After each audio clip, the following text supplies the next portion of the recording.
امام اعظم ابو حنیفہ رحمۃ اللہ علیہ گزر رہے تھے تو بارش ہو گئی تھی اور کوفہ میں کیچڑ تھا، تو آپ نے جو جوتے پہنے ہوئے تھے ان جوتوں سے چلتے ہوئے نا آپ کے پاؤں سے کچھ مٹی اڑی، تو سامنے ایک یہودی تھا، اب اس زمانے میں دیواریں کچی ہوتی تھیں، اس کے دیوار پر جا کے وہ مٹی جو تھی وہ لگ گئی۔ اب امام صاحب بڑے پریشان ہوئے کہ میں نے اس کی دیوار کو آلودہ کر دیا۔ یہاں تو لوگ اپنی اینٹیں رکھتے رکھتے کئیوں کی دیواریں توڑ ہی دیتے ہیں، اور پھر وہ اس پر ماننے کو بھی تیار نہیں ہوتے،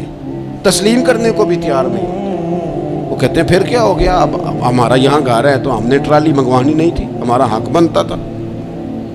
امام صاحب کے پیروں سے ذرا کیچڑ اڑا، یہودی کی دیوار پہ لگا، اس کی کچی دیوار تھی۔ امام صاحب پریشان ہو گئے، سوچنے لگے کہ اگر میں دیوار سے یہ کیچڑ اتارتا نہیں تو یہ بھی زیادتی ہے، میں نے اس کی دیوار کو گدلا کر دیا، اور اگر میں اتارتا ہوں تو کچھ مٹی اس کی دیوار کی بھی اتر جائے گی، کچی دیوار ہے، یہ بھی زیادتی ہے۔ مومن گناہ کو پہاڑ کی طرح سمجھتا ہے کہ کہیں گر نہ جائے، اس کی بھی کہیں سزا نہ مل جائے۔ امام صاحب نے اس کے دروازے پہ دستک دی، وہ باہر آیا تو اتفاق سے وہ آپ کا مقروض بھی تھا، اس نے پیسے دینے تھے۔ باہر نکلتے ہی کہنے لگا اوہ آپ تو قرض لینے آ گئے، میرے پاس تو ابھی گنجائش نہیں ادا کرنے کی۔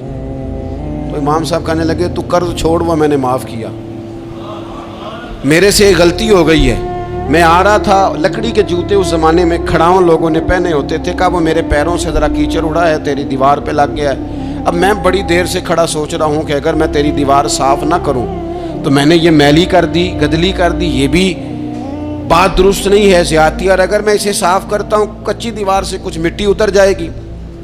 تو یہ بھی زیادتی ہے، اب تو بتا میں کیا کروں۔ تو بے موسمہ پھل تھا نا یہ،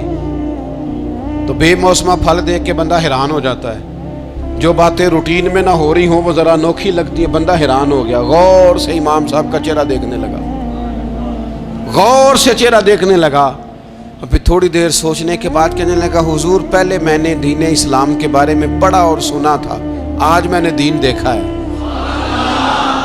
پہلے میں نے سنا تھا کہ دین اسلام اس طرح کا ہے، آج میں نے دین۔ ہم نہ پوری دنیا کے کافروں کو دین سنانا چاہتے ہیں، دکھانا نہیں چاہتے،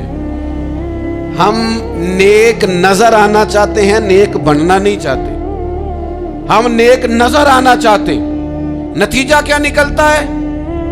کہ کچھ عرصے کے بعد پتہ چل جاتا ہے بندہ کس لیول کا نیک ہے، کیا معیار ہے اس کی نیکیوں کا۔